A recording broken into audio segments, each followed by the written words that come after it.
Hi guys, welcome back to my channel. Ding! First of all, I just want to say thank you so much for liking and sharing and subscribing my videos. So far, it's been such an honor and a pleasure to be a part of this. And today, I am yet again with my hairstylist at the beauty bar, which is Mr. Biresh Limbu. Welcome on my channel. Thank you so much. So today, we have done this beautiful hair transformation as you have seen from the B-rolls, and it's so ramro. So I personally really love the color right now. So Biresh, okay, तिमीले मलाई भन्दै उहाँको हेयरमा चाहिँ henna थियो रे. So isn't that very hard to work with? Yes, obviously अब henna coated या फिर कुनै पनि box color बाहिरको या त्यस्तो कलरहरु चाहिँ अब strong coating हुन्छ लिन्छ हैन. त्यसमा चाहिँ अब हाम्रो जो desired shade हुन्छ त्यो चाहिँ exactly मतलब मिल्दैन आउँदैन भनौं न. या फिर हामीले ब्लिच सिस्टम लङ प्रोसेस गर्दै जानुपर्छ हैन. अदरवाइज के हुन्छ भने हेना कोटेड अब यस्तो कोटिङहरुमा चाहिँ जो हामीले एक्सपेक्ट गरेको कलर चाहिँ सेम मुस्किल हुन्छ. अनि त्यसमा चाहिँ त्यही हो ब्लिच सिस्टम नै हामीले चाहिँ त्यो काटेर अनि त्यो त्यसपछि डिपोजिट गर्नु मिल्छ. And especially the curls आज जुन त्यो हामीले आज गरे थियौ नि उहाँको कर्ल्सहरु कस्तो राम्रो थियो कि त्यस्तो कर्ल्स लाइक के भनिन्छ कस्तो it's so beautiful. That's just a wave भन्छ हैन. Wave कर्ल्स भन्छ त्यो आफ्टर कलर या हामीले त्यो क्रिएट गरेर चाहिँ लिन सकिन्छ त्यसमा.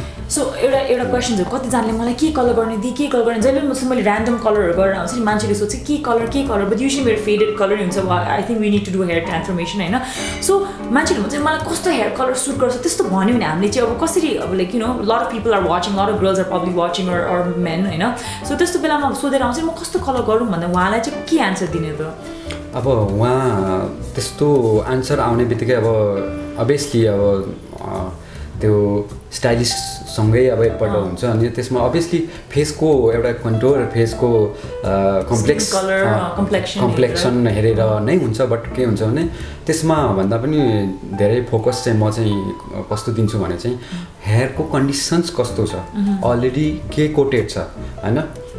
त्यो कोटेडमा जो अब लाइक फेस कम्प्लेक्सनसँग जाने चाहिँ त्यो अलरेडी कोटेडमा जान्छ कि जाँदैन त्यो कुराहरू छ हैन.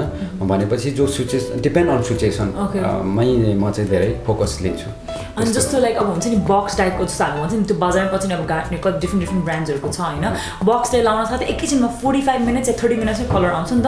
वेयरज अब जस्तो हाम्रो कुनै पनि प्रोफेसनल सलनमा जाँदाखेरि इट टेक्स लाइक 2-3 आवर्स दिन 4-5 आवर्स सम्म लाग्छ के. सो कतिजना क्लाइन्ट्सहरुले चाहिँ के सोध्नुहुन्छ नि वाइ यति धेरै टाइम लाग्छ. So what is the reason behind that? Obviously अब हर चीजको अब कलर्सहरु भन्ने बित्तिकै कस्तो हुन्छ भने टेक्निकली अलिकति जान्नुपर्दा हैन. हरेक टेक्निक्समा चाहिँ त्यही हिसाबले टाइम लिन्छ. लाइक ओन्ली ग्लोबलको कुरा गरौँ हैन, सिम्पल ग्लोबल त्यसमा चाहिँ अब धेरै टाइम लाग्दैन तपाईको. कोटेडै भएपछि पनि अब 30 मिनेट्स या फेरि 45 मिनेट्समा अलमोस्ट आफ्टर मतलब एप्लिकेसन त्यसको टाइमिङ मतलब त्यतिमा भइहाल्छ हैन.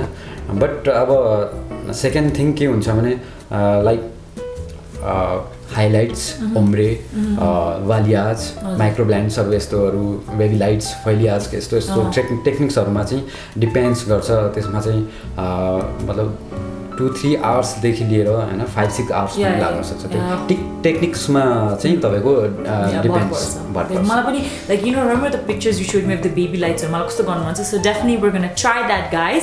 सो आजको लागि चाहिँ आई थिंक यति नै हो हेयरको इन्फर्मेसनहरु हैन. अरु पनि डिफ्रेन्ट एपिसोड्सहरु आउने नै छ. So if you do like this episode do not forget to like share and subscribe हैन. किनभने me and Biresh we at the beauty bar here we want to make really nice हुन्छ नि content about beauty about transformation whether हुन्छ नि अब beautiful before beautiful after. तर कतिजनाले क्वेसन्सहरु सोध्नु भएको छ. सो आज चाहिँ लाइक हुन्छ नि इन्स्टेड अफ फोनमा आन्सर गर्नु भन्दा you can definitely watch my YouTube video and find out a lot of information about it.